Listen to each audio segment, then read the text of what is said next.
Hi, you guys. So we're on chapter 37, the Corinna Code, with actually a DA instead of a THE. You remember in the last chapter, Timmy was over at Rollo's house where Corinna had left her backpack.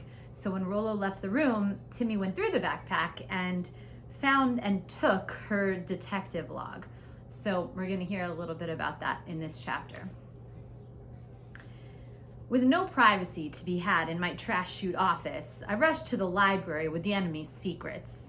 I run in a crooked line to avoid assassins. The guy's crazy. I enter the library, nod to Flo. He clears a cubicle. I check for bombs.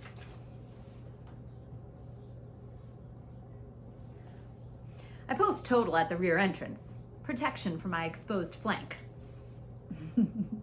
He's not really the best guard polar bear.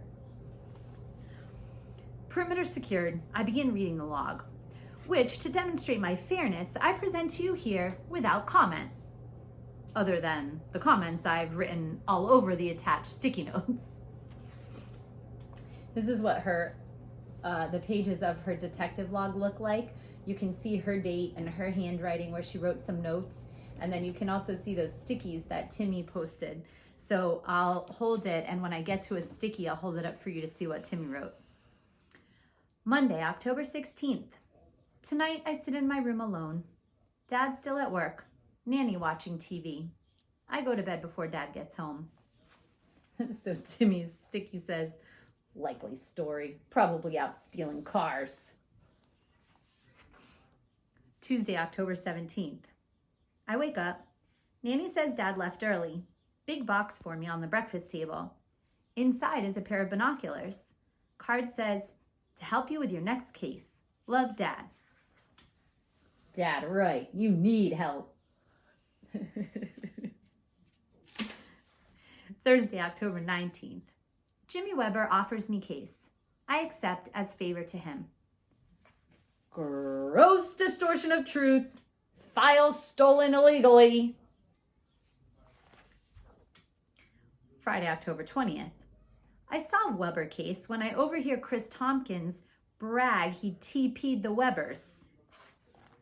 Proof of your tiny brain.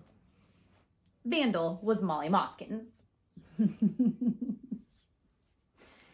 Already we're getting a little clue that Corinna might be a better detective than Timmy, huh? Wednesday, October 25th. I finished casework early to have movie night with Dad. Admission of poor work ethic. Thursday, October 26th. Movie night canceled. Dad had business trip. Jimmy Weber pays me for solving TP case.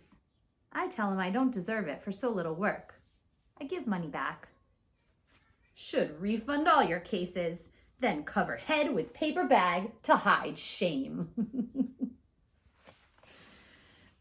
I searched the entire log for references to me, but there are none. The closest I can find is a reference to Rollo. Monday, October 30th. The weird kid in our group makes us all fail the test.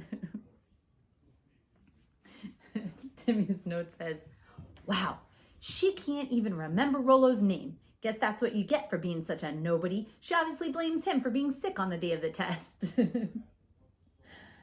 I don't think that's who she was talking about, do you? And that's when it hits me what this log really is. A plant. A plant. No, not that kind of plant. A scheme, a ruse, a setup. To wit, all detectives know that when a company wants to hide its dirty secrets, it keeps two sets of books. The sanitized one they want the police to see, and the real one. Knowing I'd go to Rollo's house, she purposely planted the sanitized one in her backpack in the hopes that I'd read it and see no references to me. Then I'd conclude that she had nothing to do with the theft of the failure mobile. So now I just need to find the real one, the one that looks like this. I'm obsessed with Timmy. Timmy, Timmy, Timmy, Timmy, Timmy. P.S. I stole the failure mobile. Good luck, Timmy. Chapter 38. darkness on the edge of my fold-out bed. I am awakened by sniper fire. I rush to look outside. It is Molly Moskins throwing pebbles against my window. "What do you want?" I ask. "I was thinking we should practice the play," she says. Earlier that day, I had brought Molly Moskins to my office to discuss the play. Now she knows where I live. "Go away, Molly Moskins. The play's not real. I explained that."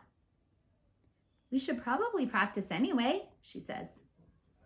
"This is not a good time, Molly Moskins. I am in possession of classified information. I cannot be standing in front of an open window." I slam the window shut and return to my fold-out bed. A clump of dirt cracks the window pane. "What now?" I cry, rushing back to the window. "You have caused grievous property damage." "My shoes have been stolen," she shouts. "Internationally stolen." It is true. She is now in her socks. I grab my detective log. I make a note to open a file in the morning. And that's when I realize she's holding something behind her back.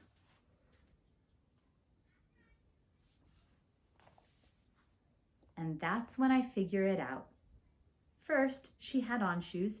Now she does not. And now she is holding something behind her back. I make a sketch of what I know is in her hands. Not what you were imagining, right? "Drop it right now, Molly Moskins," I shout. "We shall not be victimized by your spree." My mother swings open her bedroom door and turns on the living room light. "Why are you yelling?" she asks. She sees me standing in front of the window, the broken one. "And how did that happen?" she yells. "We were the victim of a criminal mastermind," I tell her. "Be thankful. It could have been much worse." "What are you talking about?" she asks.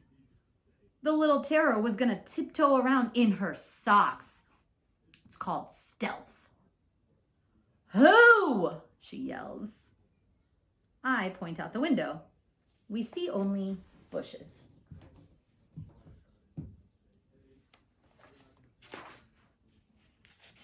"Timmy, I had to put down a huge security deposit for this place. And you know what happens with something like this? It comes right out of the deposit." She is incredibly unappreciative.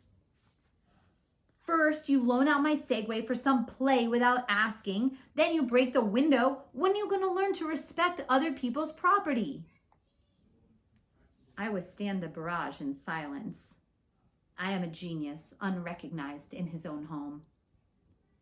"And by the way," she adds, putting her hands on her hips, "I had a little talk with your friend Rolo Tukis yesterday." Wonderful, I thought. No good can come of this. He came over looking for something he said was missing from a backpack, so I asked him about this little school play. My left eye twitches, then my right. "And you know what he said?" she asks. I don't, but I'm rooting for the rotund kid like never before. He said there wasn't one. Subterfuge, betrayal. I hop on my bed and shout, "Lies! Mendacity! There is so a play!"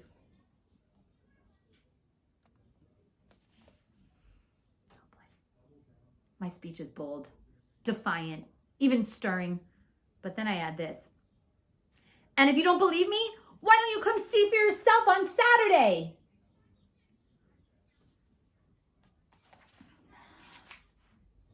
Saturday, as in the day 3 days from Wednesday, Wednesday being today. It is a lie so profound and far-reaching that I want to modify the bottom of my left shoe. Keep mom in dark, but don't be an idiot about it. My mother smiles and turns off the light and answers me from the dark. "I'd like that very much." He's dead. He's dead. Chapter 39, I need Pa. I don't know what that means. All right, guys. See you tomorrow.